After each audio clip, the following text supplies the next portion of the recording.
Almost live Zoom, all about opera, La Bohème, hosted by Amy Amantea with special guest Julia Bonnett.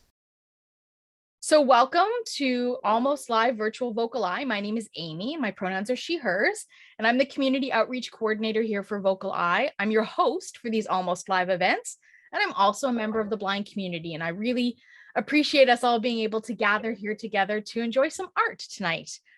Before we officially get started, I do want to acknowledge that VocalEye is broadcasting to you all this evening from the unceded, stolen, and occupied territories of the Squamish, the Musqueam, and the Tsleil-Waututh peoples. And as we're all gathered through the magic of Zoom, I encourage you and I invite you all to take a moment to, in your own time, find out information and acknowledge the lands that you may be settled on. I feel truly honored to live, to work, and to play on this land, and I live right on Squamish lands here in colonial North Vancouver. So those are the peoples that I'm closest to, and I have lots of friends in that community, I'm glad to say. So in your own time, I invite you to do that work. Okay, friends, what's happening tonight? Well, tonight is Wednesday, October the 13th. Really excited. So tonight we're gonna share with you our number 59 almost live episode. I always tell you how many numbers because I think it's such a milestone when we keep adding another one. And tonight we're talking all about opera, and we're featuring La Bohème. And we're going to talk a little bit about Rent, which is one of my favorite musicals, and it was inspired by the opera La Bohème. And so I'm not going to waste any more time before I introduce our special guest, who is a member of the community, also an opera singer, Julia Bonnett. Welcome, Julia.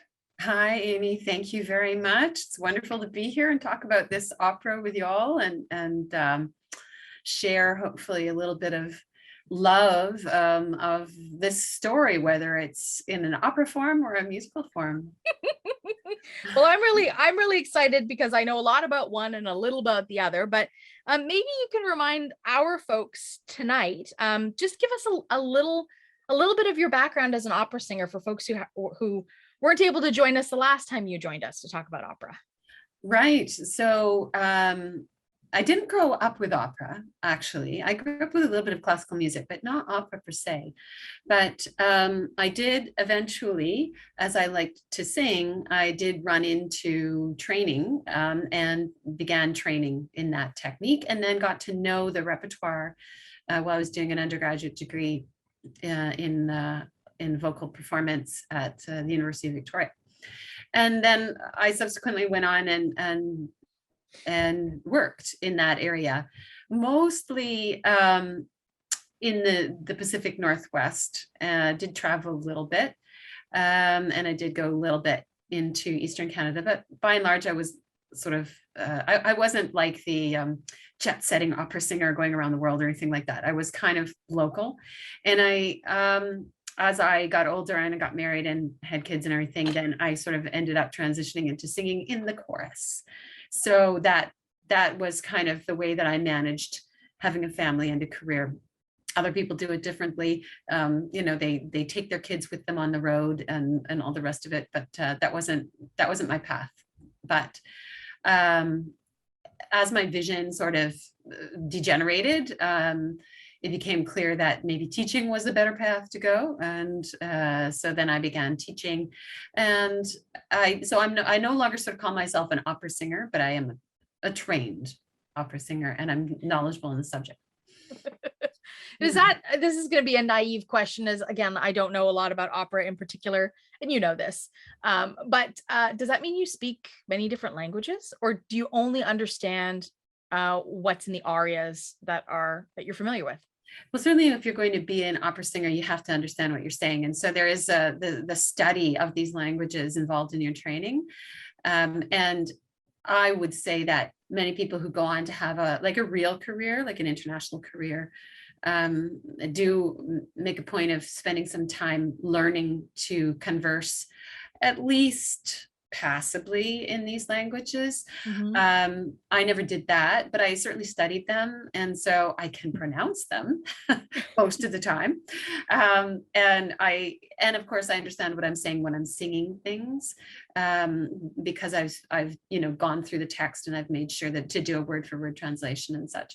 But no, I don't speak these languages. It's still one of my, things on my bucket list to learn a second language properly. And I hope to do that, before I die. Oh, now I'm curious, what language?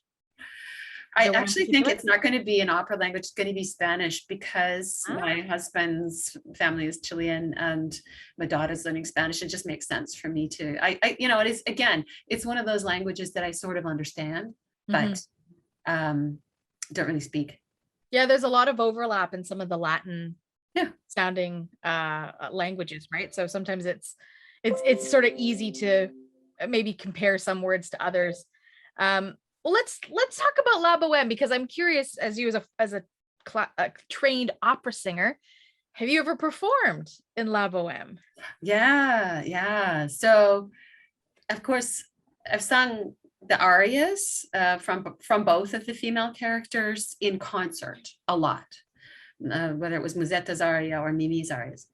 I think, if I had continued on in that as a soloist, and if I'd gotten the chance to be in La Bohème, I probably would have sung Musetta's aria, because there really is a lot required of the character of Mimì and her voice to be heard above the orchestra. So in other words, you just have to have a voice with enough kind of heft to sing that role, and I don't think I had it. But with an opera company, I have sung in the chorus, and that was lots of fun. So is that like, where was that one performed when you were in La When I Bohème? did Was that it locally? in the chorus, Yeah. in Vancouver. Oh, Yeah, it was local in Vancouver. Okay. Vancouver Opera.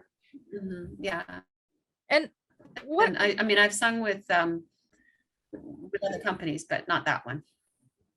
Okay. I have not been in Rent. I wish I could say that I have been in Rent. But I have seen it. I lose track. It's about 15 times now. Mhm. There was a time when it was big here in Vancouver, when it was first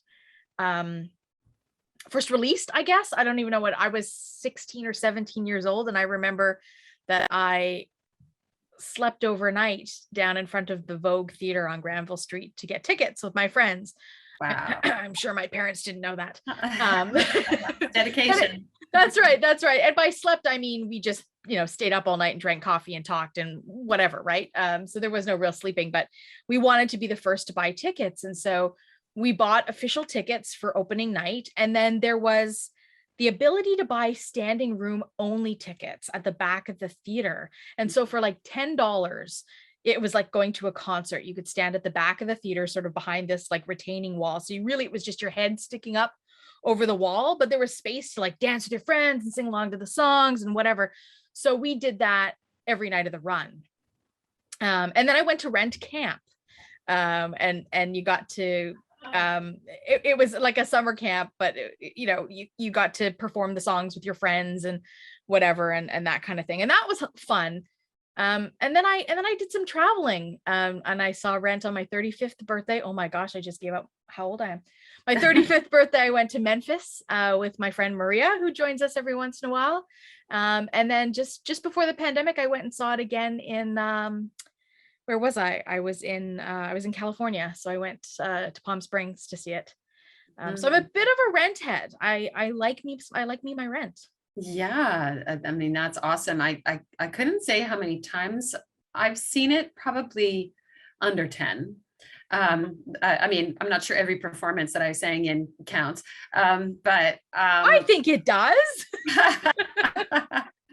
But I have to say that it was the first one that really grabbed me, like the first opera that grabbed me emotionally.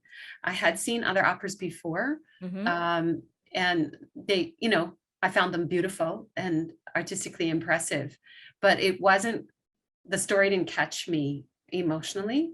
So Yeah. that's why I have such an attachment to this opera. The characters, their situation, the humor, the youth, the just, and then of course the sad, the tragedy, all of that. It really moved me, and so even though some people sort of look on La Bohème as being a little bit too popular or too accessible or too easy an opera, believe it or not, there are people that think that way. It's never stopped being one of my favorites. It's really awesome.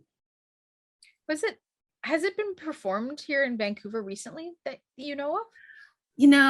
La Bohème is, I think, the most performed opera in the repertoire. Mm-hmm. And so I suspect I can't remember for sure, but I suspect that it's been done within the last 5 years for sure. Like, yeah, they don't go more than about 5 years, COVID notwithstanding, right. Without performing a Bohème. It's so popular. And that's so different than the Rent experience, because the reason I went to Memphis and to Palm Springs was because it hadn't been performed in 20 years. Right. Here in Canada, it was its 20-year anniversary tour. Yeah. And I was like, oh, well, unlike something like Les Mis, which gets played like you said, about every 5 years here, and I go because it's also one of my favorites. Mm-hmm. Rent just hadn't circulated again, and I thought, oh well, if it's not going to come to Canada, then I have to go travel to see it. And these were two of the most accessible places for me to get to. But I was going to say that standing room thing that you did in Rent, like a lot of people do that with the opera too, and in Europe, it's not really done here.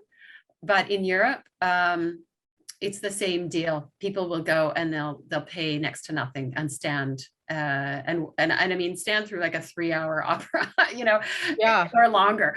So it's like the student European tour experience a lot. You'll find a lot of kids in grubby jeans and Birkenstocks and things like that at the opera in Berlin or wherever, Which is totally opposite of what I think about when I think of opera. Again, the last time we were talking about opera in this space, we were comparing it to different movie clips.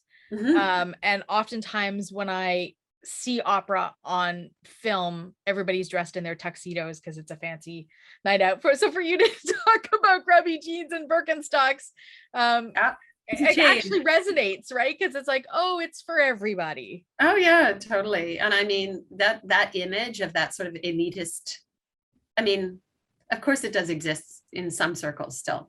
Yeah. But, certainly in Vancouver, like nobody dresses up really. I mean, very few people do. It's just based more on on where you live, I think.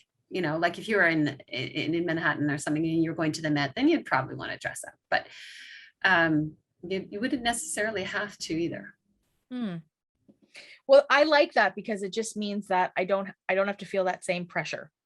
Yeah. But this is also what's nice about being in this environment tonight, is that we don't have to feel the pressure. We're doing this from the comforts of our own homes. We didn't have to purchase tickets. We didn't have to get on a bus and travel in the rain, or nobody had to fly into Vancouver from other parts of the country or the world that they live in. So Julia, we're at 7:00, and I think, we always give it to 7 to let folks join who want to join. Mm-hmm. Let's transition into talking about La Bohème, because I know you've put together, like a synopsis. So start us off with what it is that we're going to experience with La Bohème. Yeah, well, what I thought we would do is just kind of go through a summary, and along the way, play a few music clips. So I'll sort of go ahead and I'll talk about the plot, and I'll set up the clips because yes, they're in Italian, so you're not going to understand them. But that being said, one of the most favorite things of mine about Puccini is that he is so good. He was so good at putting the characters and the situations into the music so that you can actually kind of tell emotionally and everything who is who and what they're feeling at that moment. And it's a very energetic music. So like, for instance, in Act 1, I would say one of my favorite things in the music is the youth, the humor, and the romance. So shall I just dive in and start telling you the story? Yeah, I think that's the best way to start, is because I can tell you I know the story of Rent, but I don't necessarily know the story of La Bohème. Right. It'll be familiar. So here we are, La Bohème, Act 1. It's Christmas Eve in Paris, sometime in the 1830s. Rodolfo, a poet, and Marcello, a painter, complain to each other about their bitterly cold garret. To keep warm, they decide to burn Rodolfo's latest script. While enjoying the brief warmth, they are joined by their friends, Colline, a philosopher, and Schaunard, a musician, who brings food, wine, wood for the stove, and money, which they haven't seen in a while. Schaunard tells them about the eccentric Englishman who has just hired him, but they don't take very much notice of him. They're concentrating instead on the goods he's brought. But before they can dig into the feast, Schaunard stops them and says, hey, save this stuff for later. We're going to need it in the dark days of winter. Let's go celebrate Christmas by going to the Latin Quarter. There's the smell of gingerbread in the air. There's sausages hanging in the window.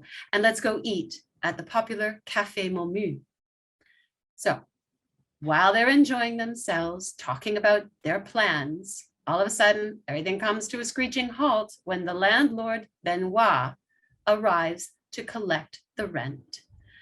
And what you'll hear in this clip, which Rick is going to play for you in a minute, is the sound of the voices once they've admitted Benoît into the place. And they're very, very solicitous, very gracious. They're trying to make him, feel comfortable, even though he's come there to collect the money that they're way past paying.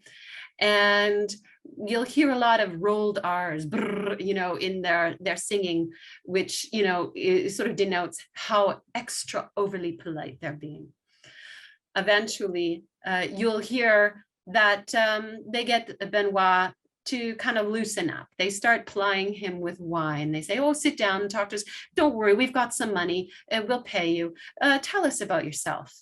And didn't we just see you with a beautiful woman at a cafe in the Latin Quarter? And then what happens is Benoît starts to loosen up, and he starts to boast a little bit about how even though he was shy as a young man, now he's making up for lost time. And then he starts, as he gets a little bit drunker, he starts talking about his preferences in women. And he doesn't like, he prefers a woman with a little meat on her bones.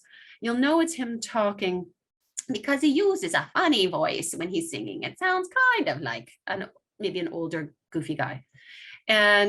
But when he gets to the part where he's talking about his preferences, he likes a bigger woman as opposed to a really skinny woman, then he goes and makes the mistake of saying, yes, those skinny women, they're troublesome, they're worrisome, they're always complaining, just like my wife. Well, you'll hear the music come crashing back in, and everybody is upset. And how dare you, Benoît, go around with other women when, in fact, you're married, and get out of our, you've sullied our household with your immoral presence. And before Benoît, who's stuttering, but before he knows it, they've packed him out the door, and Marcello kind of dusts his hands off, and he says, well, I paid the rent. You can thank me later. And Rick, I think you can go ahead and play that clip now.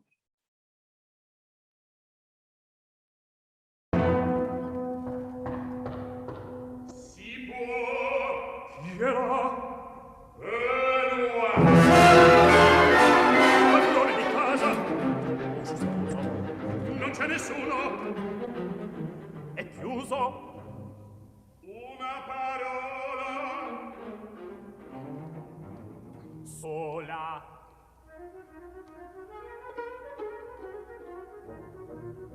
Affitto. Oh là, date una sedia. Presto, non occorre, vorrei. Secca al bene. Grazie. Andiamo.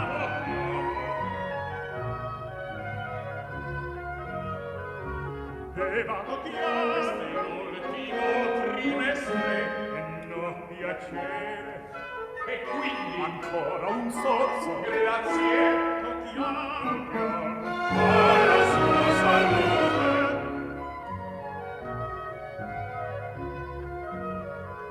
ma lei ne vengo perché il trimestre scorso mi promise ad or mantengo che fai sei pazzo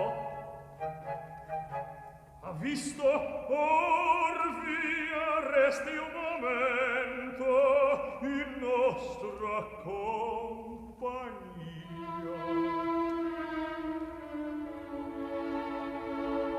dica quant'anni ha caro signor Benoît anni per carità su giù l'anno aspetta di più molto di più ho tempo su e giù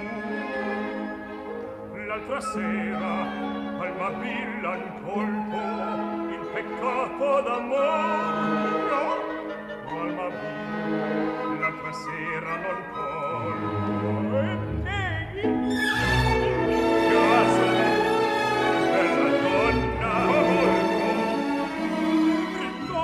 riccone seduttore riccone una quercia un cannone quanto sei il crin ricciuto e volvo riccone gallo l'arzillo petto ruto son vecchio marrone son buono e lui cede alla femminile e mi dai gioventù ora me ne ripago si sa è uno svago qualche donnetta allegra e un po' non di una balena un mappamondo un sottondo dal una pena ma magra proprio magra no poi no le donne magre son rattagapi e spesso sopra capi e son piene di donne per esempio chi mia moglie quest'uomo moglie sconce moglie la testa la nostra esca la luce dello zucchero si discoglie il rembo e l'odio in silenzio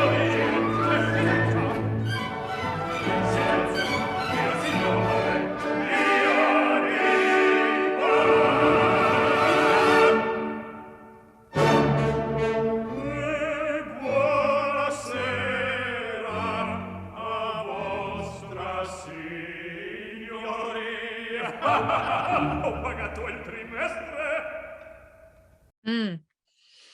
I really could hear the emotion in the song as it played, as you had described, Julia. Yeah, well, and as you noticed, then there's that moment at the end where they just kind of, and buonasera, goodbye, and better luck next time, and then they have a good laugh about it. So but I think the tone in Rent is a little bit different in this scene with the landlord, right? Yeah, I mean, the plot's very similar. So I'm with you up until, all the way they're two kind of starving artists that are living together. Our characters are Mark and Roger. One's a filmmaker, one's a musician. They're doing the same thing. They're burning scripts to keep warm. And Benny is a friend and a former roommate of theirs. So they have a relationship with our landlord. His name is Benny. In La Bohème, he's Benoît. So they have a relationship with the landlord.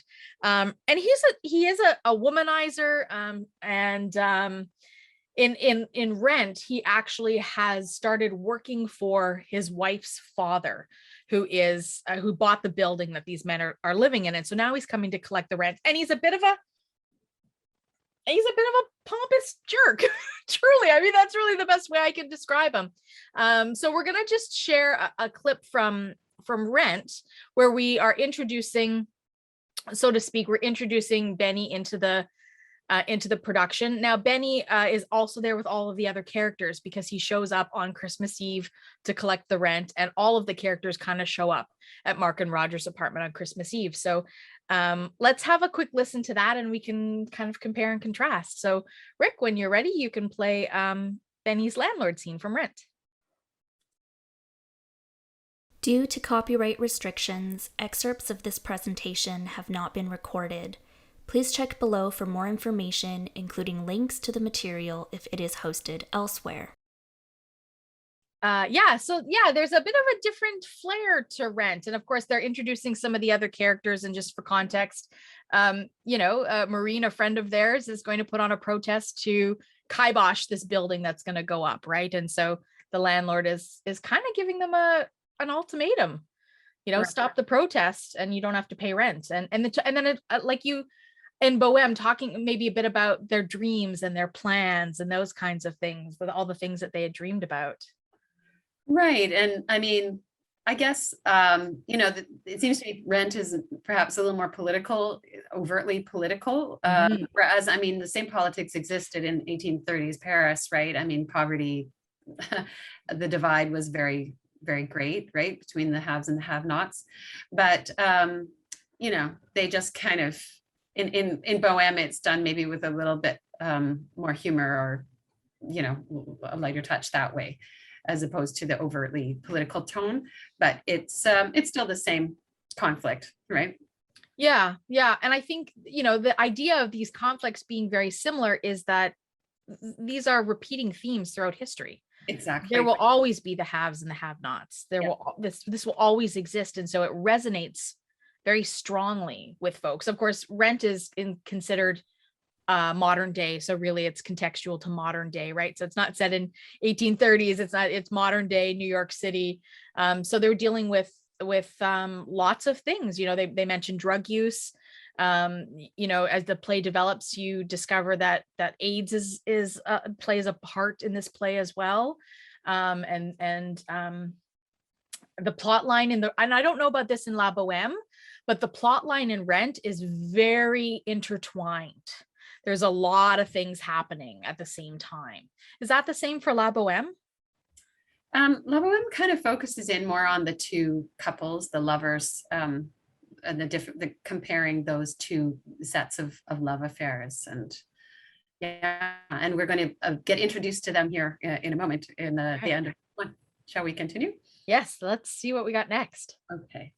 So we're still in Act 1, just after they've disposed of Benoît, and now it's time to party.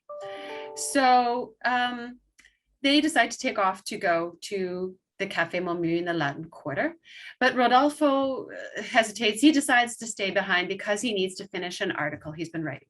So he promises to meet them later. But as he's settling down to work, he's interrupted by a knock at the door. And it is Mimì, his neighbor, whose candle has gone out. So he invites her in, and she's sick. She faints. It's clear that she's not well. So when she recovers, Rodolfo relights her candle, and she starts to leave again. But Mimì realizes that as she was just sort of fainting, she lost her key. And then for a second time, her candle goes out. And then Rodolfo's candle goes out. So now they're standing together in total darkness. So they start looking for the key on the ground, hoping that they can find it by way of the candle or the moonlight. While they're searching, Rodolfo's hand accidentally touches her hand, accidentally on purpose. And he remarks on how cold it feels, and he offers to warm it in his hands. And while he's doing this, he's singing his aria that sort of introduces him as a character. And when he is done, he asks her to tell him about herself. And if it's okay, I'm just going to actually read the text out of these arias so that you get a sense Absolutely. of what's in them. So Rodolfo starts and he says, so who am I? I'm a poet. My business? Writing. How do I live? I live. In my happy poverty, I squander like a prince my poems and songs of love. In hopes and dreams and castles in the air, I'm a millionaire in spirit.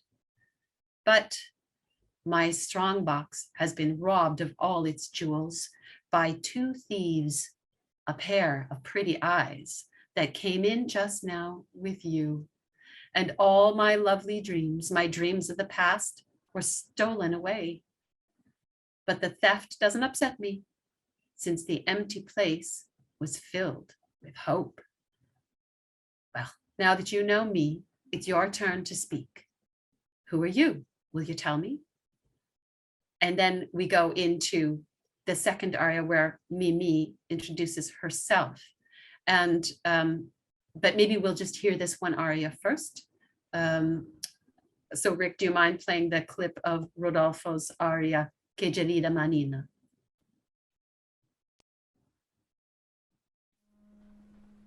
Che gelida manina, se la lasci riscaldare, cerca che giova, al buio non si trova.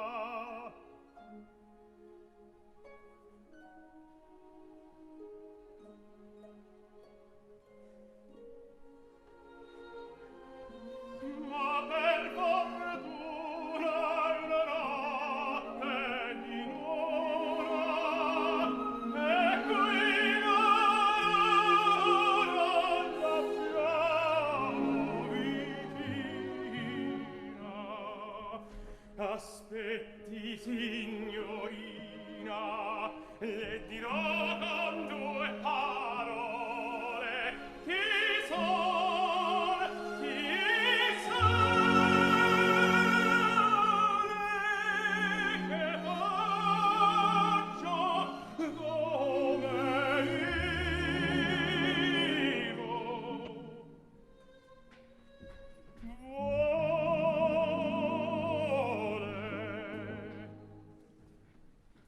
Chi son? Chi son? Sono un poeta. Che cosa faccio? Scrivo, e come vivo. Vivo.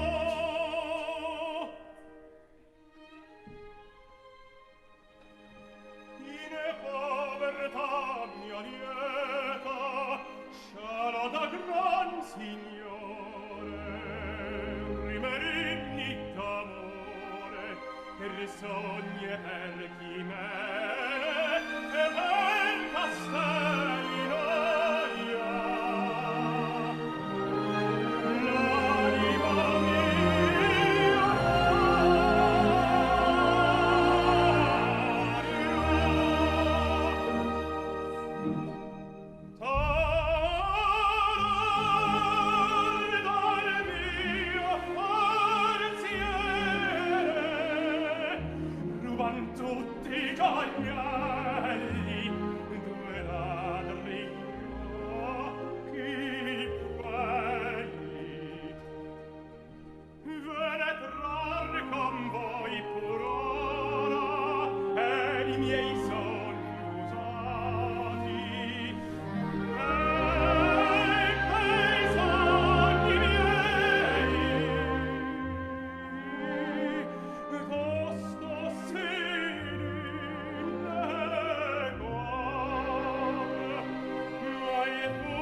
Great. And then the next aria follows directly after the applause. And Mimì responds to his question, who are you? Will you tell me? And she says, yes, they call me Mimì, but my real name's Lucia. My story is brief. My work is embroidery, silk and satin. At home or outside, I'm content and happy. My favorite is making lilies and roses. I love all those things that have a gentle magic, that speak of love, of spring, of dreams and fantasies, the things called poetry. You understand me? And then Rodolfo says, yes, of course, entranced. And then she repeats, they call me Mimì. I don't know why. I live all by myself and I eat alone. I don't often go to church, but I like to pray. I stay all alone in my tiny white room. I look at the snowy rooftops and the sky. But when spring comes, the sun's first rays are mine. April's first kiss is mine, all mine. And when the roses bloom, I breathe their perfume, petal by petal. So sweet is the flower's perfume. But the flowers I make, alas, they have no scent. Well, what else can I say? I'm your neighbor, disturbing you at this impossible hour. And that's the end of the aria. So if you will play, Rick, Mi chiamano Mimì.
So in the opera La Bohème, Julia, the two characters have their own arias that introduce themselves to each other.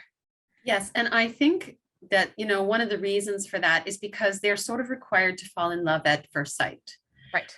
Which doesn't really happen in Rent. I think they may be attracted to each other, but there are a couple more occasions before they really get together. Am I right about that? Yeah, I mean, we're going to play the song from Rent where Mimì and Roger, so Rodolfo, but we have a Mimì, meet each other for the first time. And we've already been introduced to Roger in the play at the very, very top of the play. So we're familiar with Roger. Again, Mimi's the neighbor. The power's gone out because they're starving artists, right? They're lighting the candle, all of that stuff is very resonant. Mimì is sick. But she's sick because she's a drug addict and she is jonesing, which is the modern spin. And she's not an embroiderer, she's a stripper. So yeah, so it's a little bit different. First world problems, I suppose. But yes, there is kind of this convention of you get right away the flirtation in the song where they meet. You get that there's chemistry between these two characters, but you don't really know where it is that it might go just yet. And as I said earlier, because Rent is particularly has many plot lines that are tangled, then you start to, figure out how the other characters are related to some of these characters. So there is a lot of similarity in these two pieces. So I'm curious to hear the clip from Rent and then to talk a little bit maybe about our experience with that. So Rick, when you're ready, if you can play the song When Mimì and Roger Meet.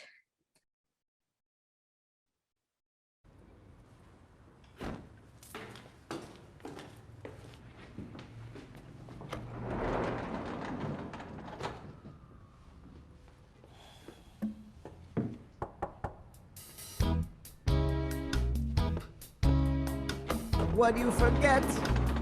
Got a light. I know you're shivering. It's nothing, they turned off my heat, and I'm just a little weak on my feet. Would you light my candle? What are you staring at? Nothing, your hair in the moonlight. You look familiar. Can you make it? Just haven't eaten much today. At least the room stopped spinning. Anyway, what? Nothing. Your smile reminded me I always remind people of who is she. She died. Her name was April. It's out again. Sorry about your friend. Would you light my candle? Well, oh, the wax, it's dripping. I like it between my fingers. I figured, oh well, good night.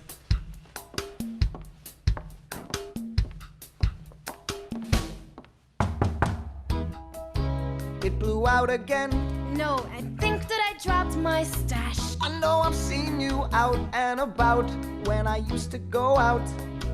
Your candle's out. Million, I had it when I walked in the door. It was pure. Is it on the floor? The floor? They say that I have the best ass below 14th Street. Is it true? What? You're staring again. Oh no, I mean you do have a nice...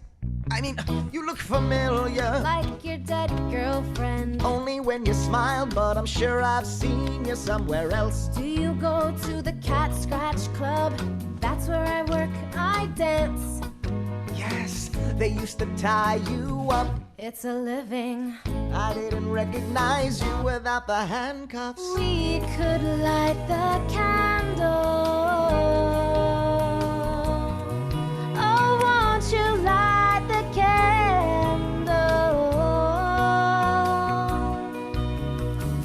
Why don't you forget that stuff? You look like you're 16. I'm 19, but I'm old for my age. I'm just born to be bad. I once was born to be bad. I used to shiver like that. I have no heat, I told used to you. sweat. I got a cold. I used to be a junkie. And then I like to feel good. Oh, here. What's that? Oh, candy bar wrapper. We could light the candle. Oh, what you do with my candle?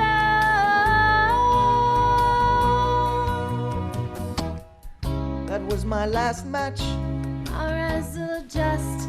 Thank God for the moon. Baby, it's not the moon at all. I hear Spike Lee shooting down the street. Bah humbug. Bah humbug. Cold hands. Yours too. Big. Like my father's. Do you want to dance? With you, No. With my father. I'm Roger. They call me Mimì.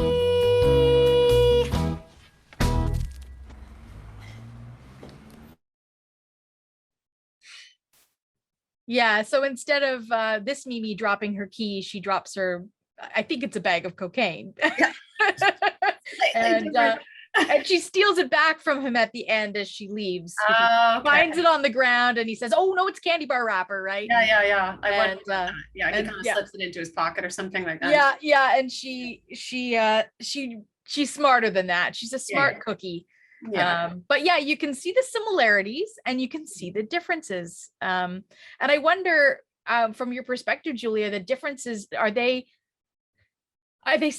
because of the genres in terms of how they're presented, right? Like the difference between opera and theater or film. This one was from the film, but for theater, or is it the difference in time period, or both? I don't know. I wonder where the Okay, so La Bohème is an example of what they call opera verismo, or sort of reality. Like, okay, so I know it seems very like, like very, not sort of street, you know what I mean? However, in the opera world at that time, this was, right? And it was, this was written 1896. So it's a fairly modern opera compared to some. And it deals, even though the subject matter takes place in the 1830s, which was a gritty time, right? I mean, this is, 20,000 people died of cholera or something in 1832. There were riots every year practically against Louis Philippe, the king of the time. So, I mean, it wasn't, a fun time. And so sometimes I actually think that art goes that way. When things are really bad, the art gets actually kind of unrealistic. Whereas, yes, of course, it was awful in terms of AIDS and everything in the 90s, but, the economy was kind of okay, right? I'm pretty sure, and so it's interesting how there's that inverse relationship with art, where we can dig into the real problems when people are kind of doing okay, but when things are not so great, we like to have a little bit of escapism, and I think that that's happening in this opera, La Bohème. Okay, I think that's really great to just contextualize where we are and where the art comes from. One of the other things, and friends, we're sharing some video clips and some audio only clips, and so those of you that have some partial might have seen some movement, and the movement is not integral to what we're listening to, so know that. But what I have noticed in the movement is that when the opera singers are very still for the most part. There's very little what I would call choreography. It's all about the words and the emotions that are coming through, whereas in a play like Rent, there's a lot of movement happening, a lot of choreography, a lot of dance stuff, a lot of, almost sleight of hand stuff. And again, I guess my question is that just because, is there something about the genre of opera that lends itself to being still? Like, is that something that we often see in opera? Well, yes, although not all the time. In more comic operas, there's lots of movement, but there is the opera that we call the Park and Bark. That's one of those terms, opera terms, right? The insider terms, where basically, the opera the singer stands at the front of the stage, and don't forget, right? They're not mic'd, right? Yes. So they do have to sort of be facing out at the audience most of the time when they're singing, or else the voice just goes back up to the rafters, whatever. It doesn't cut over the orchestra. So there's an acoustic necessity, and then there's the physical necessity of making that much sound, like with your body, which is not the same. It's not required in the same way with musicals, although it is, but dance is more important, right? And so they have the mics and all the rest of it. So no, it's definitely part of there is movement in La Bohème. There's lots of movement in that first act, in the first part, where they're goofing around, and before they burn the script, Marcello lifts a chair and he's about to crash that down on the floor so he can make some wood for burning in the stove, right? And there's definitely different styles and everything like that. But in this moment of these arias, this is more soliloquy territory. So this is they're sitting still, having a nice romantic chat. All right.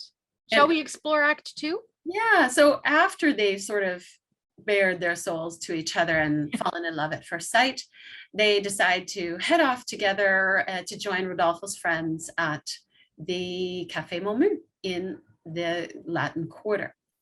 So in the second act, I sort of like to draw attention to another one of my favorite things about this opera, and that is that it's full of sort of relatable situations, even for us, right? It's not an opera about kings and queens and goddesses and things like that. It's about people, real people with real problems. And in this case, this is where we're introduced to the on again, off again relationship between the other pair of lovers, Marcello and Musetta. So when the gang hits the Latin Quarter on Christmas Eve, the streets are full of celebration, shoppers, vendors, children begging their parents for toys and treats. It's a very busy chorus scene.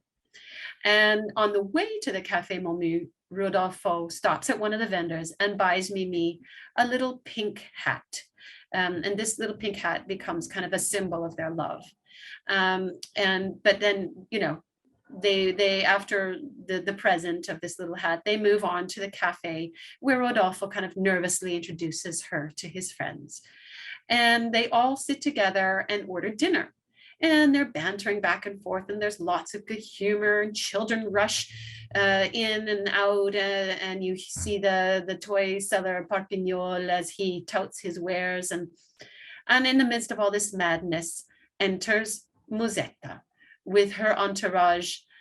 She is Marcello's ex-lover, but obviously still has a little bit of a torch for him. But she makes this grand entrance, followed by her wealthy sugar daddy, Alcindoro. Now, Musetta and Marcello see each other, but Marcello busies himself reading a newspaper, trying to ignore her.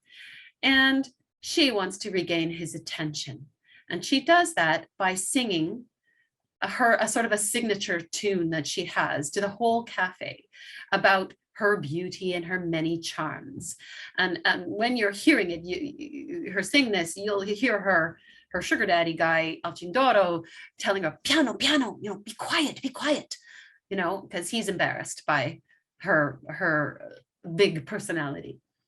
But while she's singing this, the friends at the table talk about the fact that obviously the love still exists between this couple. Now, after she sings her tune, and she comes up with this plan to get rid of her elderly companion and get back together with Marcello. So you kind of hear her in this moment kind of getting impatient with Alcindoro, and she kind of bats him away. And then she complains very loudly. You'll hear this kind of a scream, and she complains violently that her shoes hurt, and she sends this long-suffering Alcindoro away to buy her a new pair of shoes. And as a result, when she gets rid of him, Musetta and Marcello are reconciled and fall into each other's arms. So we'll hear right now the clip with Musetta's waltz, her signature tune, also known as Quando. This is the tune that you'll hear in Rent in little pieces throughout. And then we'll hear the whole transition when she gets rid of Alcindoro and they reunite Marcello and Musetta. So Rick, if you'll play that next clip.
Legatemi alla seggiola, quella gente che dirà. In assapora allora la bramosia sottil che dagli occhi traspira.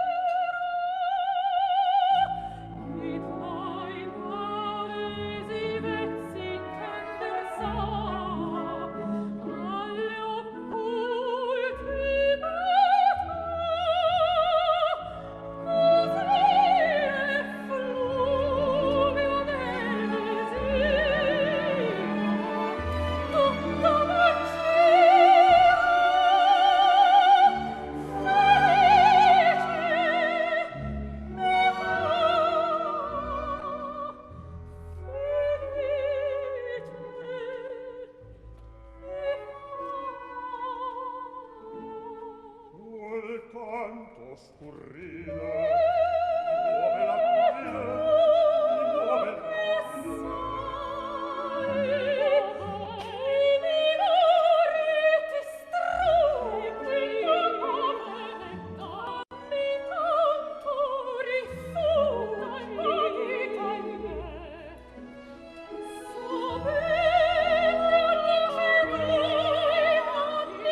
I think we were going to continue playing to the end of that. Oh, okay, never mind. We will, that's fine. That was Musetta's waltz. And they do end up together at the end of the act. So there you go. Would you like me to play it, or I can continue playing if you like? No, let's just continue on because I think we've got lots to cover. Awesome. Thanks, Julia. Yeah, there's a similar song in Rent, and we're not going to play it, one because of time, and two, it's much raunchier. We'll just say it's much raunchier. There's a lot of sexual innuendos and things like that in this particular play, but I think the plot line is really the same, right? You've got, Roger bringing Mimì to dinner to meet all of his friends, and of course Benny's there, and we find out that Benny, the landlord, is the ex-lover of Mimì, and he's there with his investors, right? So you've got that same sort of power dynamic happening, and at the end of that scene in Rent, actually Roger and Mimì, they have a fight and they kind of part ways. They don't break up, but they just sort of part ways a bit. So our love, the love between these two characters has a bit of a different trajectory in Rent. Right. Well, and I mean, Marcello and Musetta are the kind of the foil to Mimì and Rodolfo. So Mimì and Rodolfo have a kind of an intense, steady, deep love for each other, which is stable, and that's what they want. That's what they like. Whereas with Marcello and Musetta, it's a repeating pattern. They're on, then they're off, then they're on, then they're off. She wants freedom and does not want him telling her what to do. And you know, he doesn't like it when she flirts with other men, and so they have this combustible relationship. So it kind of, there's this foil between the two couples. And we don't, in Rent, we don't have another solid well, we do, but it's not a heterosexual relationship. But there are other relationships in the show that we discover are ex-lovers of other folks, but there's you know, a lesbian relationship and a gay relationship that's also happening, that are, I think, like what you're saying, are kind of, some of them are on again, off again, and one of them is the anchor of the love story. That's in right. Rent, and that's Angel and Collins. They're the anchor. They're the couple that everybody wants to be, that sort of found each other by accident. That's and that is also the couple where there is a tragic death, right? Well, one of them dies tragically. Yeah. So yeah. And we won't show a clip of that tonight, but that for friends who are interested, Angel dies of AIDS. And many of our characters in Rent actually live with HIV or AIDS. Roger lives with HIV, Mimì lives with HIV, Collins lives with HIV. So it's not surprising to us when we come into learning of these characters of Rent that somebody may die. It's you kind of go into it thinking that could possibly happen, considering the context. All of these characters are living on the edge. Let's face it. It's very true. Yeah, very, very true. It's sad but true. When you live on the edge, you sometimes fall off. So, shall we move on? Yeah, let's explore Act 3. And there's 4 acts, friends, if you're keeping along. So we're in Act 3. Julia, what's happening in Act 3?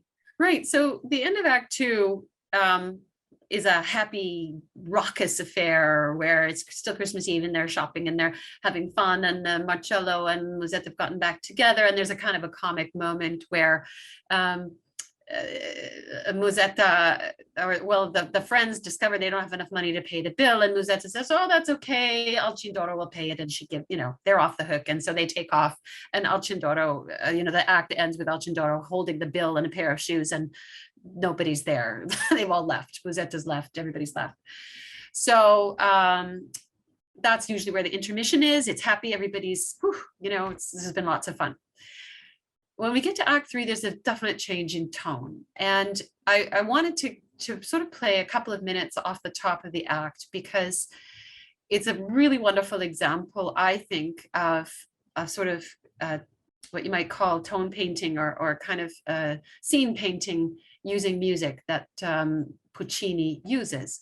So, and certainly characterization as well. So the setting at the beginning of Act 3 changes now to the Barrière d'Enfer, which is sort of one of the gates of Paris, called basically the Gate of Hell.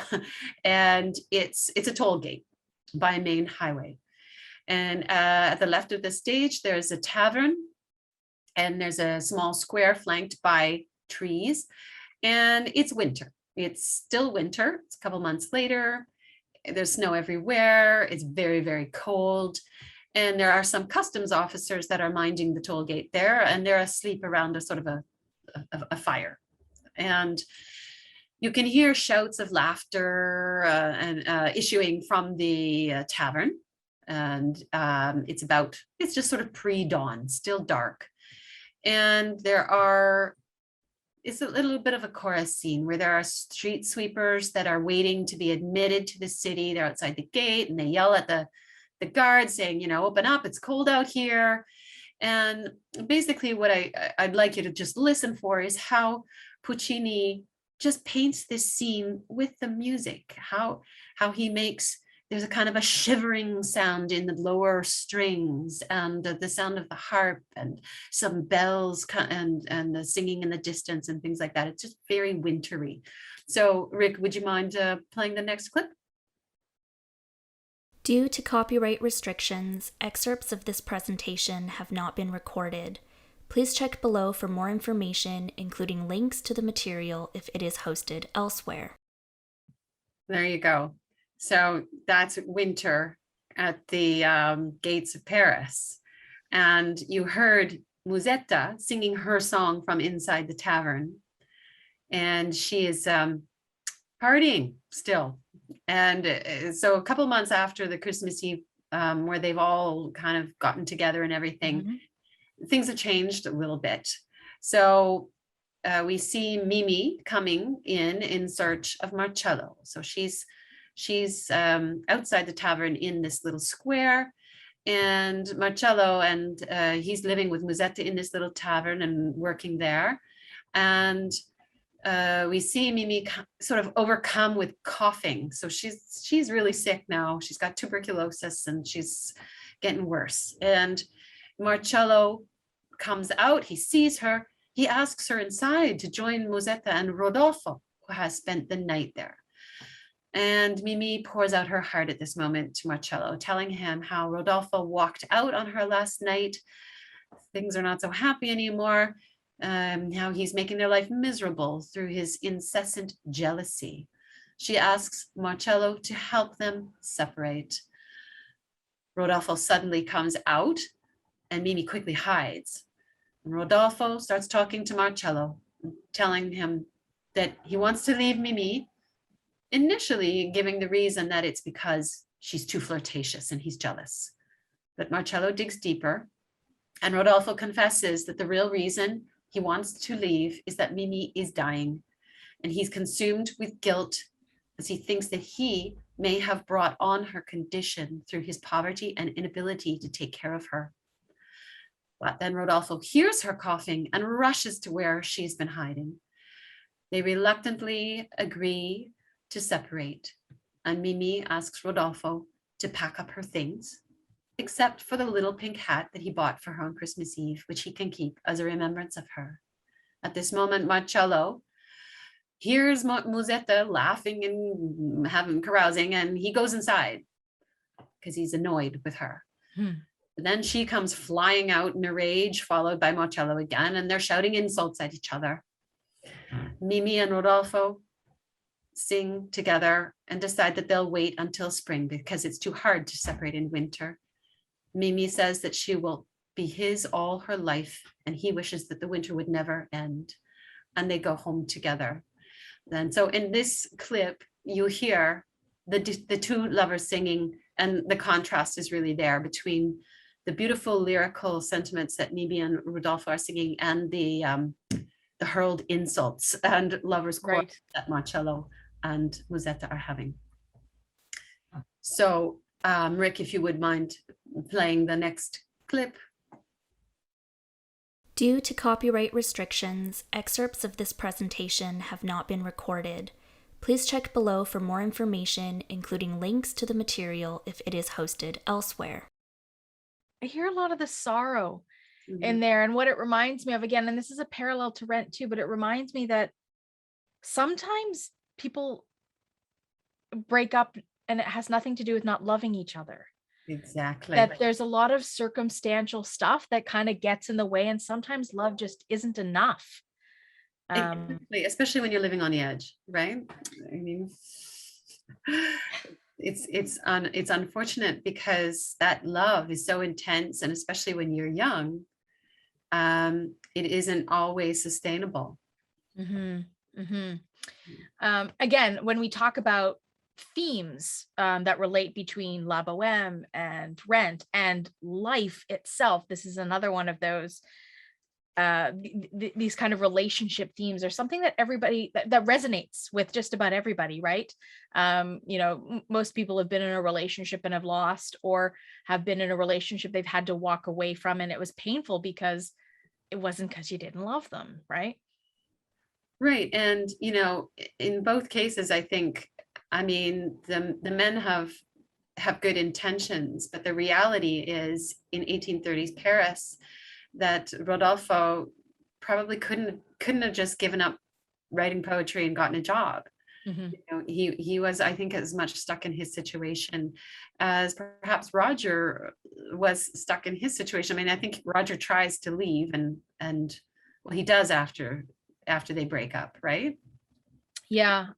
Yeah. Roger goes in search for throughout the whole play of Rent. Roger is in and of himself searching for the one song that he's going to write, the one song, and we'll hear that a little later, but it's because he has HIV, and so he knows that he may not survive this.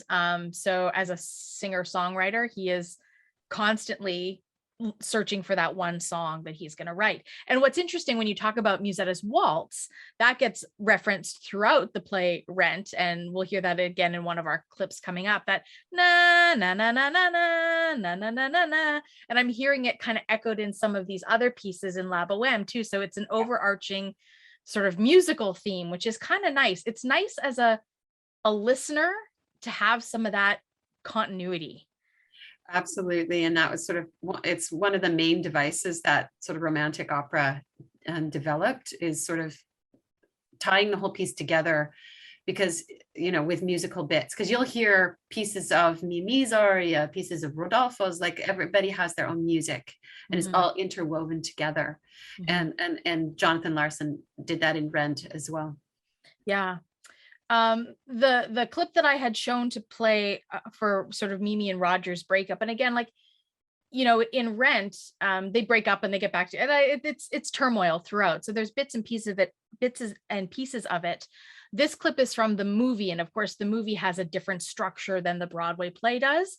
But I was finding difficulty finding the song from the Broadway play. But this one is right after one of our favorite characters, Angel, dies, and there's a really dramatic death scene that Angel does, and it's quite stunning and beautiful and terrifying at the same time. So all of our characters have gathered at Angel's funeral, and then it seems like all of the couples are in turmoil. So in this clip, you're going to hear several voices of characters that won't be familiar to your ear, because we're focusing on Mimì and Roger in this piece, but you'll also hear a bit about their breakup and what they plan to do about it. So Rick, if you will, play Mimì and Roger's breakup song from Rent.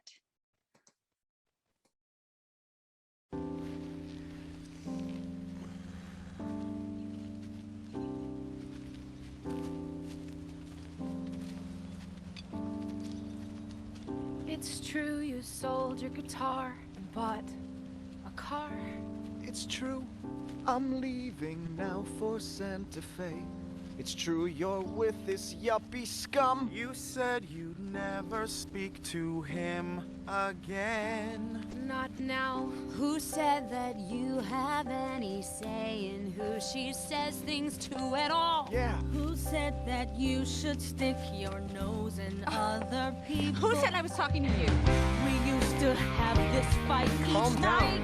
She never admit I existed. Everyone, please. He was the same way. He was always run away, hit the road. Don't give me your bullshit. Mimì. She's in denial. He's in denial. Guys. Didn't give an inch when I gave him my Gave a mile to who?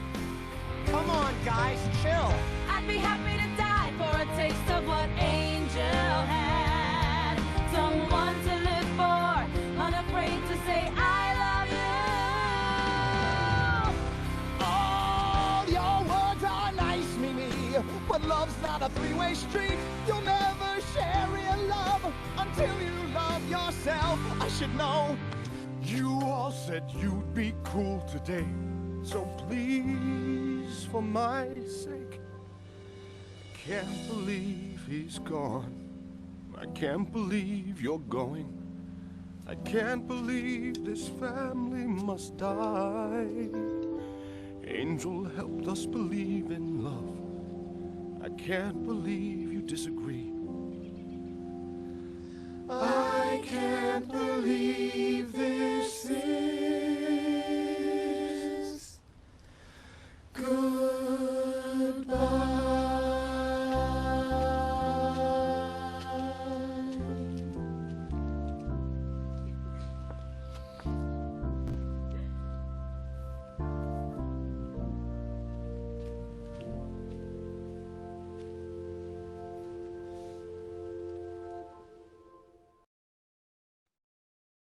Okay. One of the reasons I chose that one is because there's hope in it for me. There's another song, again, it's one of Roger and Mimi's breakup songs. And you hear Roger refer to Mimi being with this yuppie scum, and he's referring to Benny, our landlord. So Benoît, she gets back together, and it's because Benny's got money. And Mimi needs to go to rehab pretty much. And Roger's taken off. So she kind of, I think she throws it in his face and says, well, I don't need you. I got Benny. I'm going back to Benny. Right. But what I love about this particular song is, as much as things are falling apart, there's this feeling of hope and love there still for me. So as a listener, although I know these characters are going through a lot, I feel like somehow it's going to work out in the end. There's this like little glimmer of hope. But that's not the same feeling that I get in La Bohème. No. And I mean, it's interesting because in Rent, there's many people who are ill and living with the knowledge of the end of life may be close. Whereas in La Bohème, that's not quite there the same way. I mean, we know that Mimi's sick. We know she's dying. And we know that as a result, it's kind of breaking up this happy family, just as it did in Rent, where there was an era where everything came into place in their lives, where they were doing their art, they were fighting their fights, making their case, loving their loves, and it was all just right. But then time marches on, and people who are sick get sicker, and people who, we all have to get along. And so Marcello and Musetta are fighting, and the family is not as happy as it once was. So it's true. I think there is a different tone, although I'm wondering if that's just because you've seen it 15 times or whatever. Amy. But in any case, it is certainly, there's a journey. These characters are all taking a journey. And shall we continue on with this journey? Okay, so in Act 4, more time has passed, but we're back in the garret with Marcello and Rodolfo. And it kind of mirrors that first act where they're back and they're living and it's cold still and they're poor and they're trying to work, but they're distracted and depressed by the absence of their ex-lovers. So their malaise is broken now by the arrival again of Shona and Colline, bearing very meager supplies for dinner. But they make the best of it, of this bad situation, and they create their own entertainment. They're goofing around and singing songs and stuff like that, and trying to re-energize themselves and bring back that feeling that they had. But just as the fun is getting out of hand, Musetta bursts in, and Mimi is with her and is close to death. So Rodolfo helps her in and settles her down on a bed. Musetta tells the friends how Mimi had left her rich lover and wanted to be brought back to the garret to die. Musetta and Marcello leave in order to sell some of Musetta's jewelry to buy medicine. Colline leaves to pawn his precious overcoat, again, for money to pay for medicine and a doctor. And Shona just withdraws to give the couple some space to be alone. Mimi and Rodolfo sort of relive some of their memories, and they reaffirm their love for each other and reminisce about a time when they were first together. And they bring out, or Rodolfo brings out, the little pink hat again. And she, she's so happy to see it again. And brings back all these wonderful memories of Christmas Eve so long ago when they met. Now, the friends return, and Musetta brings to Mimì something to keep her hands warm, which are again frozen. And it's this little muff that goes around, you can put your hands in. And Mimì is just overcome with gratitude, and she thanks Musetta so much and says, oh, you're a spendthrift, you shouldn't have spent so much money. But now she's so grateful her hands will always be warm. And this is too much for Rodolfo. He breaks down and he's crying. And Mimì comforts him and she says, oh, she's fine. Now that she's with him, she's fine. And as she sort of begins to settle down, she drifts off to sleep. And after a short pause, we realize that she has died. The music tells us this, but the characters on stage don't know it yet. Rodolfo steps away to compose himself. Musetta starts to sing a prayer to Mary. And then as silence falls again, the friends realize that she has passed away. Rodolfo steps back into the room, and seeing the looks on his friends' faces, he runs to Mimì in disbelief. And grief-stricken, Rodolfo cries out her name. So this is the next clip that will, in my mind, show how wonderfully Puccini deals with this tragic moment of death. For me, it gets me every single time. You'll know what's happening, I think, by what I've told you.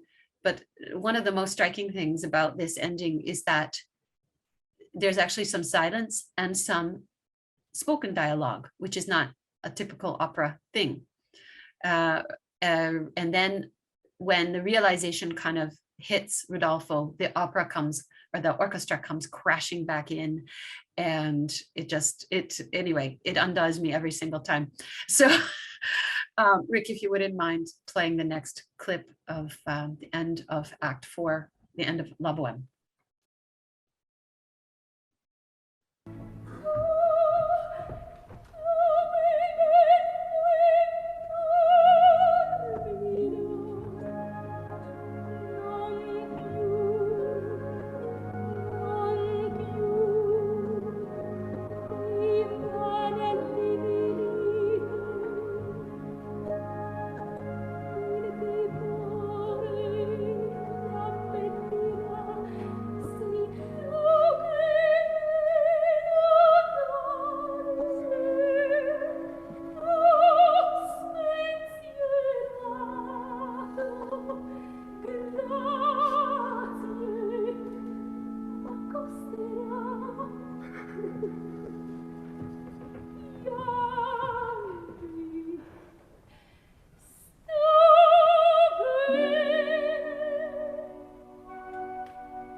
Si aggrava, non credo. Marcello è sperato.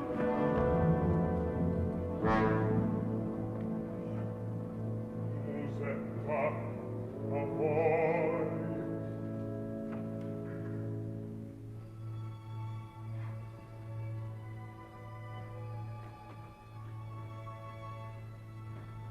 Come va? tranquillo. Che vuol dire? Vuole andare bene? Vuoi guardarmi così? No! Coraggio!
I'm not sure I know what to say.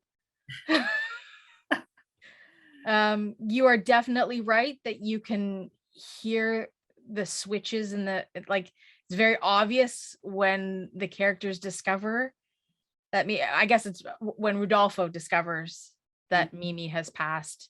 But oh my gosh, when he calls out her name, that is heart-wrenching. Yeah, it's interesting to me because that was a very good performance by the singer, was Neil Shikoff, and it's a very, very difficult moment to handle because vocally opera singers are always about, oh, gotta protect the voice, but you probably heard that. I mean, he was shrieking and he was not protecting his voice particularly, and he was sort of known as being a good actor and not being afraid to do that kind of thing with his voice.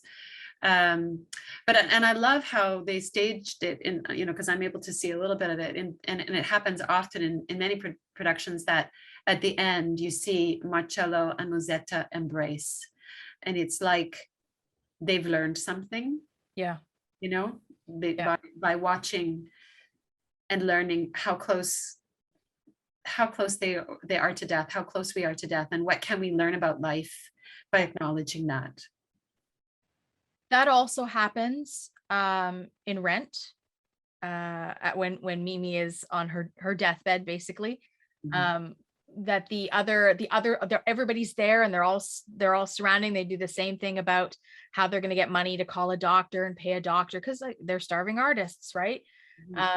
And there are a few differences, and I think we'll talk about that when we come back from seeing this clip. But I think folks will hear some similarities in terms of plot line. I'm not going to say that this is the movie version, and the Broadway version is much more powerful to listen to than the movie version.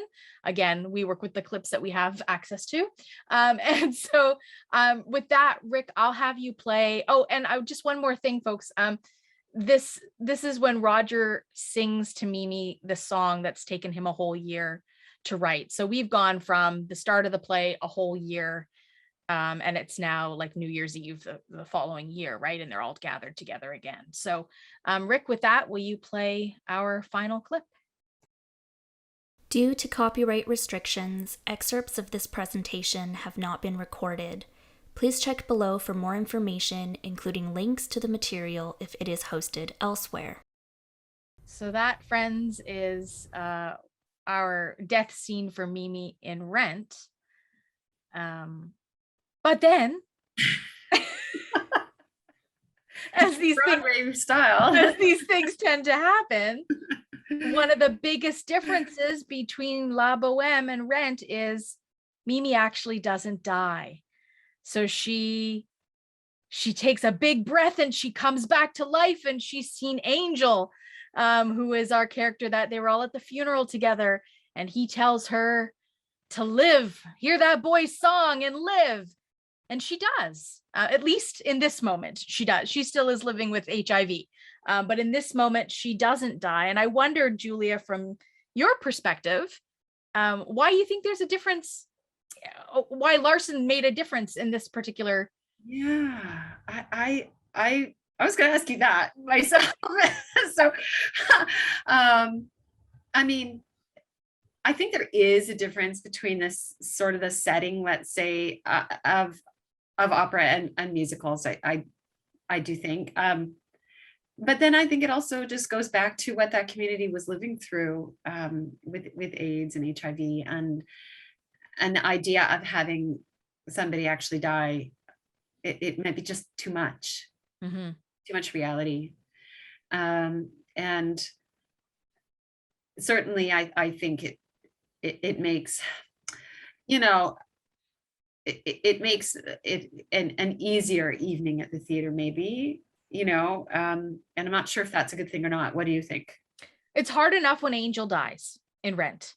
And I think if Mimì dies too, it's too much, right? It's there has to be something for the audience to leave with and say, whoo, we're around to fight for another day. Yeah. Yeah.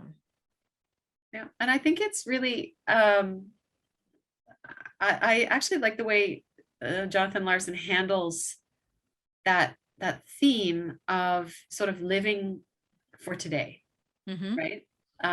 Because that line, I should tell you, or I should tell her, it comes earlier when it comes to disclosing about their HIV status, right? And it's sort of like the decision, you know, do I get into this relationship?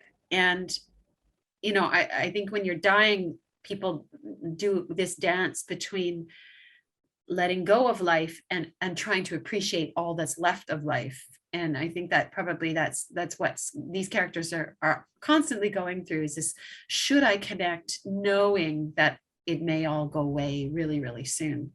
And so when it comes back, I should tell you, that's, you know, it's like that deathbed thing. I really want you to know these things. I loved you, you know, and if these are our last moments, I want you to know. Yeah, exactly. So it's nicely done. Whether or not she lives. Yeah, that's right. Whether or not she lives. Well, yeah, spoiler alert, in Rent, she lives to fight another day. But it's a play that's told in a 1 year span of time. So none of us know when we leave the theater what the next year holds for these characters. Yeah. We only have this snippet of time to spend with them, right? Right. And I mean, I think that's the idea maybe of this particular art anyway, is to get us to reflect on our lives. And because when we leave the theater, we don't know what's going to happen to us in the next year, right? And so, you know, if art can do anything to help us reflect on what's important in life and live each day of our lives to the fullest, then I think that's a good thing. Yeah, and the whole theme too, again, of finding family, finding love in like the crummiest of times. Yeah. Right. That there's still, I think for me, that there's still beauty even when times are hard. And these characters are finding that. Yeah. And, you know, it occurs to me that as we've already noted, that the more things change, the more they stay the same, because there really is, you know, when you look at how they're living in Rent, there's still not adequate healthcare. There's still not there, you know, I mean, Jonathan Larson actually lived like that when he was in New York. He lived in an unheated studio or loft or something like that, where they actually did have a wood burning stove and tried to burn, you know, wood in this setting to keep warm, and lived with real poverty and things like that. So, you know, and then there's the illness and the unfortunate equation of women having to give their bodies to survive, right? Which happens in Bohème and happens in Rent too. Yep. So it's a timeless story, which is probably why Jonathan Larson, you know, decided to revisit it in that situation. It does make me wonder too if you know Rent was written in the 90s, whether somebody 30 years from now will revisit you know, the La Bohème Rent and to have another take on it. Yeah, maybe. I may not be around to see it, but that would be interesting to know. There's something about these tragic musicals and operas that I don't know why I gravitate to them so much. But like Les Mis, one of my favorites. It's nothing but like tragedy in that one too, right? So you know, the same time period, right? It's yes, yeah, in Paris, and incredibly difficult times, you know. So yeah, I think that the urge to see the art, to see the light in the darkness is always going to be with us, and that sort of bohemian life where, you know, you are, say, drawn to the art, drawn to the beauty in life is always going to be an urge. Hopefully, I mean, the source material of La Bohème was a novel by a guy named Amy Amantea, and it's different than the opera.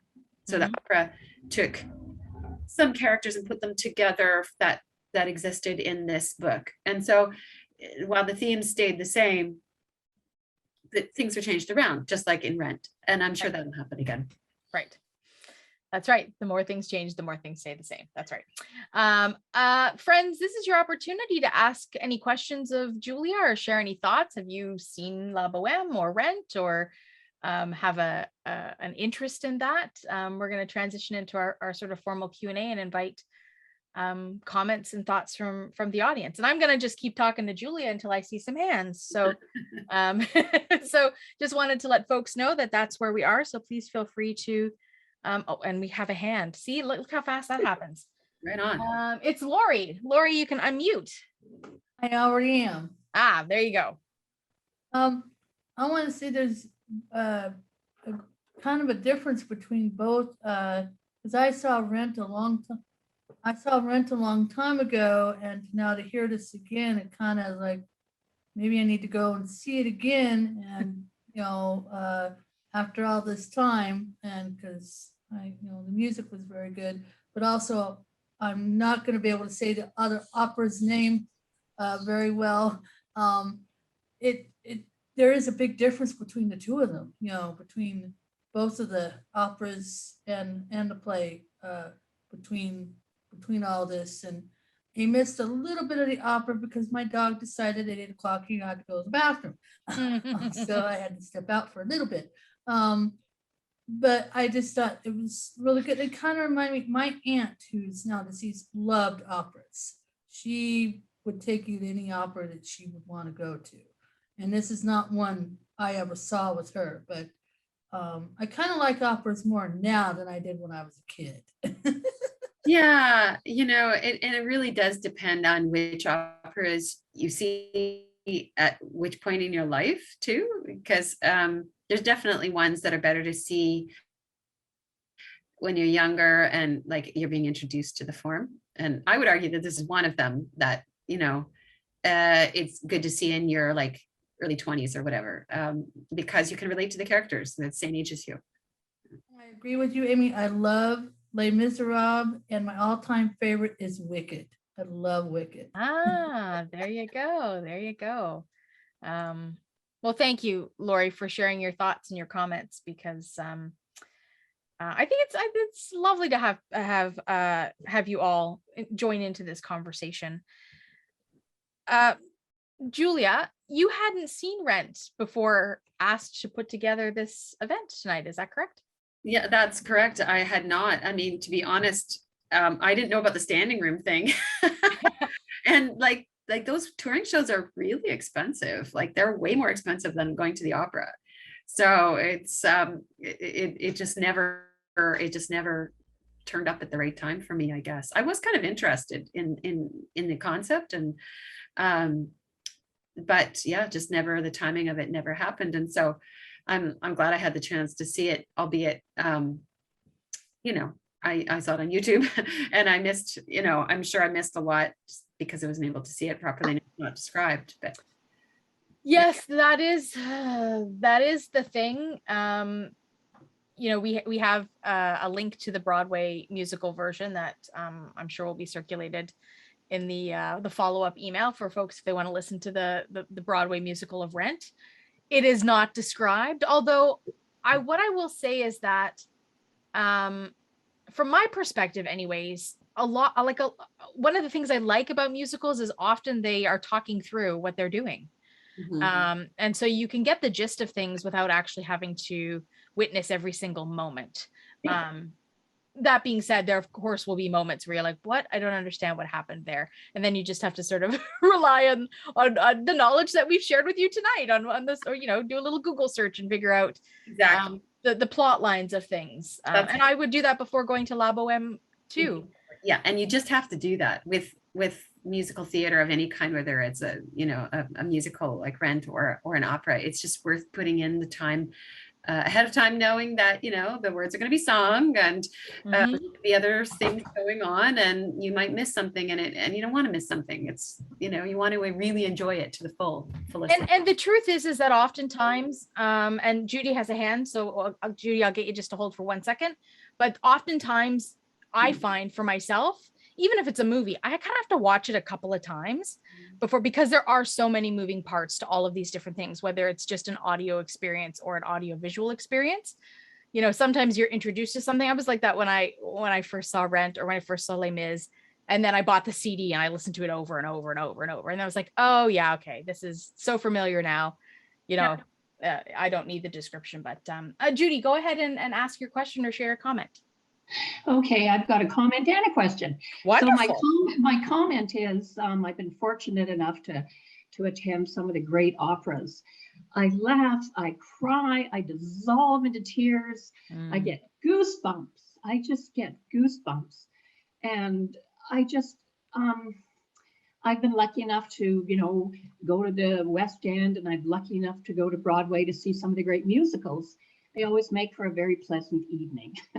So here's my question. Are musicals just kind of watered down operas that are easy for people who are not sophisticated, not discerning? Or are they apples and oranges? Are they completely different art forms? So I'd like to hear from both of you, because you're both kind of experts on either. So what do you think? That's too kind, Judy, to call me an expert. I'm just going to put that out there right now. Well, then, Amy, an enthusiast. An enthusiast. I love it. Julia, what are your thoughts? Yeah, I think it's a great question, Judy, because I do think it's apples and oranges, quite frankly. I think a musical offers different things than an opera most of the time. And I do think that there are some works that overlap. Leonard Bernstein, West Side Story, Candide, like these are works that have been recorded by both musical theater performers and opera singers. And even some of the old Rodgers and Hammerstein ones, Carousel, things like that. You know, there was a time when opera was, you know, it was sort of appreciated by more people, let's say, and then I think the musicals kind of came into being for you know, a different audience, and especially as the advent of more amplified music and recorded music and things like that came along, where it was possible, let's say, to deal with different subject matter that was more intimate, let's say, and more realistic, more contemporary feeling, right?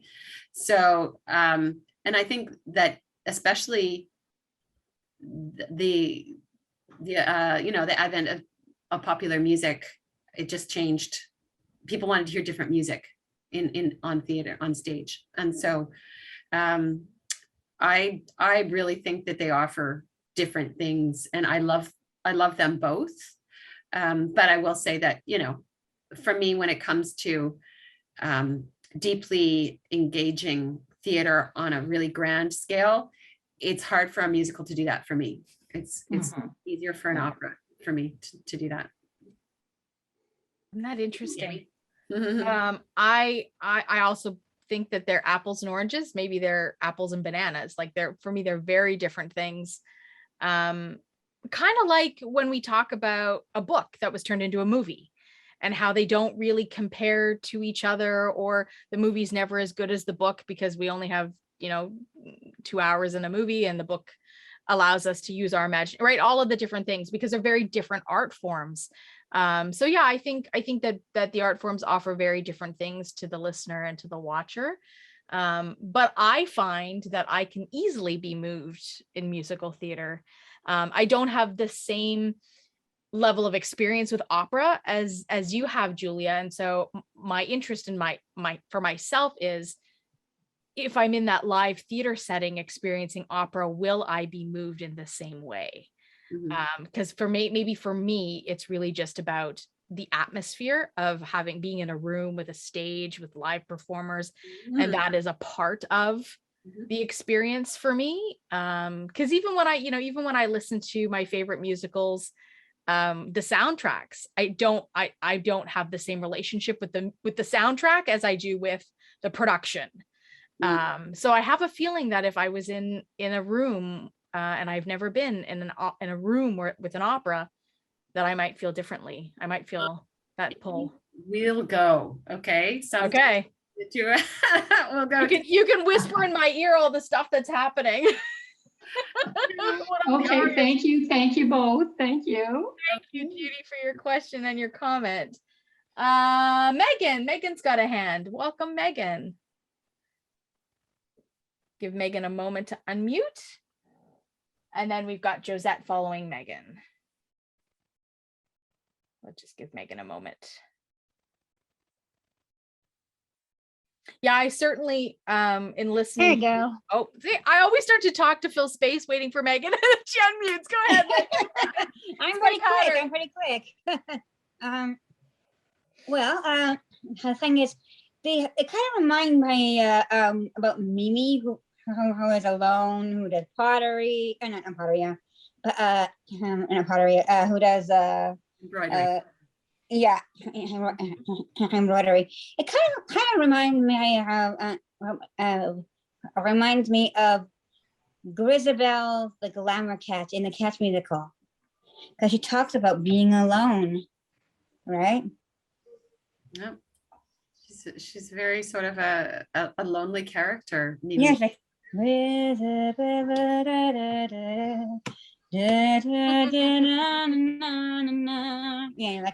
we can have a whole, oh my gosh, we should have a musical trivia night. Anyways.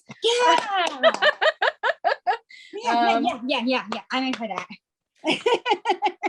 Thank you, Megan, for sharing your comment. Cats is also a very lovely musical. I have the movie.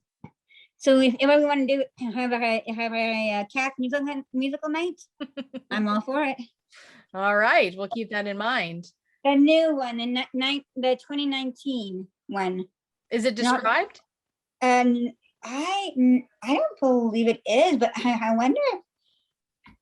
That's the thing. No, I don't think it is. Shoot. We'd have to Google the plot line. Yeah. Doesn't matter. Maybe it's just about the songs.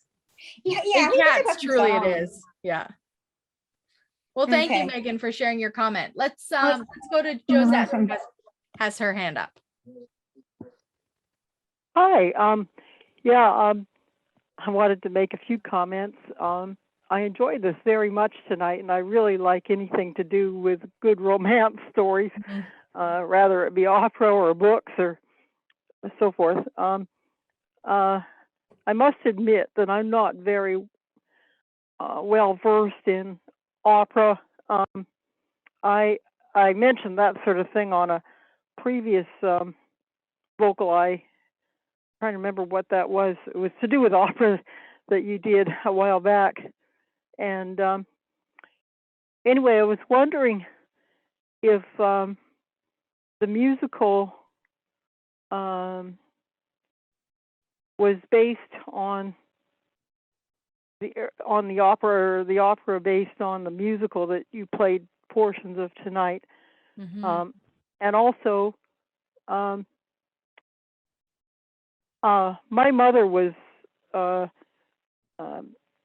into classical music. I'm one of these people that was into old rock and roll music and R&B and all this kind of stuff, but she gave me an appreciation for classical music because she played in the symphony in Alberta in a couple of them from when I was very young.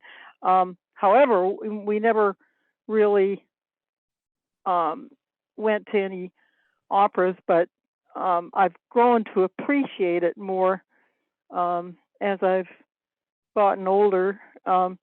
I like the ones where people, how can I put this without it sound insulting? I like the ones where their voices, where they actually sing. There's some where they just sound they're screeching. And to me, that's not music. Maybe I'm wrong. Maybe because, as I said, I'm not well versed at all. And I'm learning more and more about it as I go along. And I've listened to more of it. Anyway, if you could comment on a few of those things, that would be great. Yeah, thanks, Josette.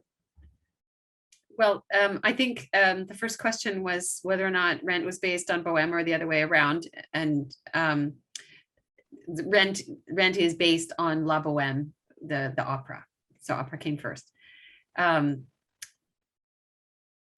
it is similar, but not exactly the same. And what was the other question? Oh, about the idea of screeching. Oh, right. Yeah. Yeah, I'm sorry if I sound insulting, but okay. Some of that I guess I compare it to. It's kind of an odd comparison, but in the way of rock and roll, I don't like the heavy stuff, and to me that sounds like a more heavier version of opera to me. I think there's there's an argument to be made that we all have our favorites, obviously, and I think probably one of the reasons why opera kind of does it for me, as opposed to, say, a rock musical, let's say, is just my own particular makeup, like the way that I hear music. It's just the way it works in my brain, and it just moves me. And they could be singing about almost anything, and I would find it moving. Now, that being said, it is in another language, which, if you're not familiar with it or you haven't familiarized yourself with what it's about, and it can be, that's the problem. Yeah, to listen to, because you're like, something's happening. It sounds very dramatic and it's loud and it's crashy or whatever, but I don't know what it is, and it doesn't make any sense. Right, there's no context. Yeah, that's right. So it just sounds like a lot of noise, and it's interesting because I think I told this story in the last VocalEye thing that we did, but that NPR, National Public Radio, did this. Yeah, I listened to them. Yeah, so they did a poll of some of their presenters and asked, what is the kind of music that drives you crazy? And it was kind of an even split between opera and rap. Oh God. Thing, right? To me, anyway, it's like, wow, they're not at all the same, and yet people have this extreme reaction to both of them. But it turns out that they're kind of similar in some ways, and things like both worlds have their own kind of lingo, right? They have special names and a sort of special language that only the ones that are in the know kind of can talk about. And it can be really hard to understand rap, just like it is hard to understand an opera in a language you don't speak. So I think it is very individual, what it is that you like. The screech effect is real, but it can be kind of, incorporated, like you can incorporate some knowledge about what it's about, and then maybe the listening becomes easier, and maybe even when you understand the context, it becomes enjoyable, maybe. just maybe depends on each individual. Right. Thank you, Josette, for your comments. Oh, and you're questions. welcome. I really enjoyed the, the description of everything too. That was wonderful. Thank you. Well, thank you. And again, one of the great things about this platform is we get to play with different types of artistic genres, right? We get to experiment a little bit and learn some stuff, which I really enjoy. We've got a hand from Rita and then a hand from Judy, and I think that'll be the end of our Q&A with those two hands. So Rita, okay. Here you are. Yeah, okay. I actually unmuted myself in preparation. So anyway, so I wanted to say I really appreciated the two of you, the comparison, and because you each have experience with each of the different genres, and that made a big difference. Now I must admit I prefer opera as opposed to I mean, I don't mind yeah, exactly. But I don't mind some of the rock musicals that I've heard, it's not, that's okay. But I prefer opera just because of my upbringing. But I used to enjoy opera a lot more when I could hear it in Turkish and you knew what it was talking about. So now, like, if I can hear an opera, when they present it on the radio with the description of each act and stuff like that, and you get to hear the act, those have been good. They used to do this, the opera from the Met broadcast. Yeah, the Met, exactly. So I've enjoyed those quite a bit more, just because you get the description a lot more. But I was going to make one comment, which is a little bit odd in my head, and that is because of the opera that you chose, La Bohème. And do you, either of you, have heard of a song called La Bohème by Charles Aznavour? Have you heard that song? Was that the one that La Bohème? Yeah, that's it. Okay. Yeah. So I kept thinking about it because, when I heard you were going to do that opera, and I kept thinking about that song. Yeah. Now, I actually don't think that it described it, but it does talk about the artistic life and, how great it was to be young and the different artistic things that they did. I remember that. But, I also remember that because, where I grew up, Charles Aznavour was very famous. And, we got to hear a lot of his songs. Yeah. So anyway, just my feelings, but it did make me think about that song anyway. So Rita, was that song originally Edith Piaf? Or because he wasn't Charles Aznavour her chauffeur or something? I don't know all that gossipy stuff, honestly, but I've heard him sing. I haven't heard Edith Piaf sing it. Okay. I've heard him sing it. Okay.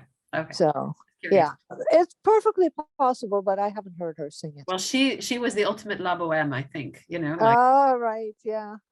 What does La Bohème translate to verbatim from Italian to English? Well, it is a French word, right? Because it comes from that novel Scène de la Bohème or whatever. And there is a complicated history to that word, because it's about Bohemia, which was a region, right, in sort of Middle Europe there. And it's sort of about the Romanis, like that traveled and were very artistic, right? They were otherwise known as the gypsies, right? So there was this kind of conflation between people who lived an artistic life and the Romanis. And so then people who were Bohemian were not from that region. They were people who were sort of artistic and lived on the edge. Right. Now that's interesting. Thanks for that interpretation. I'd never heard that one before. Yeah. That's great. Thank you. We're here to please, Rita. We did have a hand from Judy, but I don't see it anymore. So I'm just gonna make sure that Judy is not wanting to ask a question. I'll just give it a moment. Okay, awesome. Well, Julia, I mean, thank you so much for bringing us La Bohème. Certainly I could talk about Rent, for another week.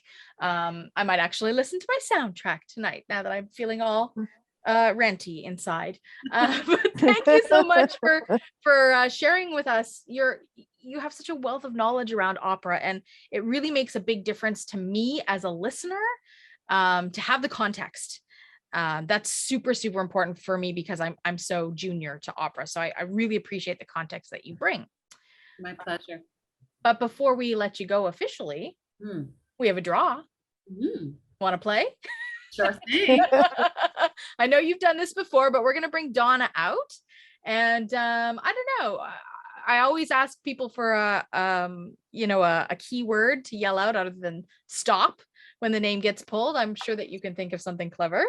But Donna's going to shuffle the names around digitally. And Julia, when you're ready to have her pull the name, okay, shout out your word. I'm you're old doing school. it. You're doing it manually, digitally. Donna. I'm Oh, old she's actually school. got paper in a bag. Okay. Are you swirling around there? Are you ready for me? I'm swirling. Okay, here we go. Mimì. Nice. It is April. April. That's so appropriate because she talks about April in her aria. Yes. Of April. and April is Roger's ex-girlfriend. It goes on and on. Awesome. Well, April, congratulations. You won a raffle prize. So we're going to connect with you offline to offer you your choice of raffle prizes. So stay tuned for that email. Again, Julia, big thanks for joining us this evening. And I can't wait to see what the next opera night has in store for us. My pleasure. I can't wait either. VocalEye, vocaleye.ca. Special thanks to our funders, the Canada Council for the Arts, the British Columbia Arts Council, the Province of British Columbia, and the City of Vancouver.